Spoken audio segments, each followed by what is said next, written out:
Nakumpiska sa dalawang lalaki sa Rosario, Cavite ang mahigit 600,000 pesos na halaga ng marijuana na nakabalot sa Christmas gift wrapper. Ang detalye sa report ni Paul Hernandez.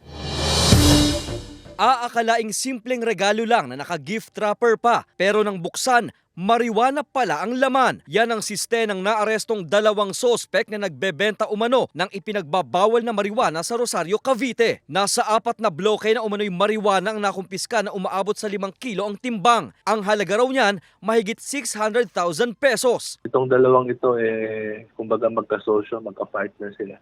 And yung isang kapartner nila is nauna na natin sa bypass operation, sa mga previous operations na. Batay sa intelligence report, galing Cordillera ang mga illegal substance.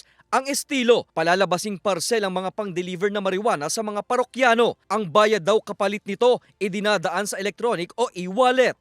Isinabay nila ngayong ng Kapaskuhan, yung mga goods na ito ay nakabalot into gift wrap. No? So, ang akala ng mga parcel delivery,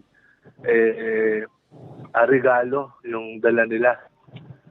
Ipinadala ng mga shippers sa kanila. Paniwala pa ng mga otoridad, may mga napapadalhan din ng iligal na droga sa mga karatig bayan ng Rosario ang mga nasa likod ng kalakarang ito. Hawak na ngayon ng Rosario Police ang dalawang sospek. Kakasuhan sila ng may kaugnayan sa Comprehensive Dangerous Drugs Act.